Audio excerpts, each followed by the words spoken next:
असा काही यांच्या विचाराचा प्रश्न या जन्मात तरी यांचा महापौर बसण्याने ठाकरेंच्याच विचाराचा आणि मराठी माणूस मुंबईचा महापौर बनेल या म्हणण्याला काही अर्थ नाही। लोढा हे बिल्डर आहेत, लोढाला चापलुसी करावी लागते मुख्यमंत्र्याची, कारण सगळे धंदे लपवण्यासाठी लोढांना अशा पद्धतीनं मुख्यमंत्र्याची चापलुसी करावी लागते। आज 6 डिसेंबर हा दिवस आहे।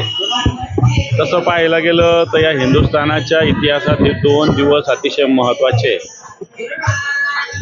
उत्तर डॉक्टर बाबासाहेब आंबेडकरांचा महापरिनिर्वाण दिन आज आहे एक, आणि दुसरं आजच्या दिवशी जो 6 डिसेंबर प्रभू श्रीरामाचं मंदिर हे अयोध्येत प्रभू श्रीराम जिथं जन्मले तिथेच एका अर्थानं स्थापन झालं। ते भव्यतेनंतर बनलं असेल, परंतु 6 डिसेंबर रोजी रामलला हम आएंगे मंदिर वही बनाएंगे, तर हे मंदिर वही चालू रे, ठीक आहे, छोटा असेल मोठा असेल, आजच्या दिवशी तयार मंदिर झालेलं आहे। आणि म्हणून हे 2 दिवस अतिशय महत्त्वाचे आहे।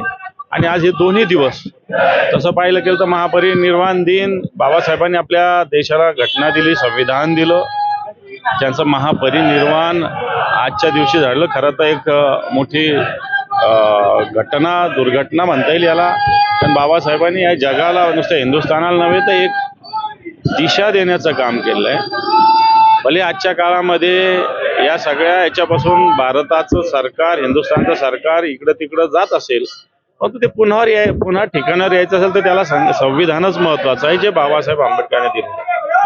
बस मला असं वाटतं मतचोरी हा देशातला सर्वात मोठी चोरीची घटना आहे। बाकी एखाद्या मालमत्तेची चोरी आणि मताची चोरी ही मोठी घटना या देशात सातत्यानं घडते।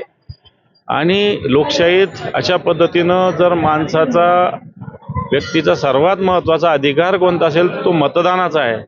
आणि जर मी टाकलेलं मतच जर चोरी होत असेल, निवडणूक आयोगाच्या माध्यमातून सत्ताधारी पक्षाला मदत होत असेल, तर त्याच्यावर आवाज उठवावा लागेल। आणि त्याच्यामध्ये कोणी पुढाकार घेतला तरी सगळ्यांनी त्याच्यात सहभागी होण्याची आवश्यकता आहे असं मला वाटतं। हापूस आंबा आपल्या कोकणाचा, रत्नागिरीचा हापूस आंबा हे काही जगाला सांगण्याची गरज नाही, जगातून डिमांड या हापूसला असते। आणि हा हापूस आंबा खरं तर महाराष्ट्राची नव्हे तर देशाची शान आहे, महाराष्ट्राची तर आहेच। आणि असं असताना हा हापूस आंबा आता गुजरातचा, मला असं वाटतं हे नवीनच काहीतरी सुरू होतंय, पण तो हापूस आंबा कोणाचा आहे हे जगाला सांगण्याची गरज नाही। खरं तर मुख्यमंत्री असल्यावर पालकमंत्र्यांनी असलंच पाहिजे, कोणताही पक्ष असेल आपला, विचार कोणताही असो। प्रोटोकॉल, मला असं वाटतं शिष्टाचार हा महत्त्वाचा असतो। माझ्या मानापानापेक्षा शिष्टाचार हा महत्त्वाचा असतो। मी एखादा आमदार आला नाही, येऊ शकत नाही असं मी समजू शकतो, पण तो मुख्यमंत्री आल्यानंतर पालकमंत्री असलेच पाहिजे। आणि तोही कार्यक्रम काय मुख्यमंत्र्याचा पक्षाचा नव्हता किंवा व्यक्तिगत नव्हता, तो शासकीय होता। पण तो आताच्या घडीला हा शिष्टाचार, मला असं वाटतं हा फक्त पुस्तकात लिहिलेला आहे, त्याचं पालन होत नाही, हे कालच्या कार्यक्रमातून दिसलेलं। हे तर चुकीचंच आहे ना।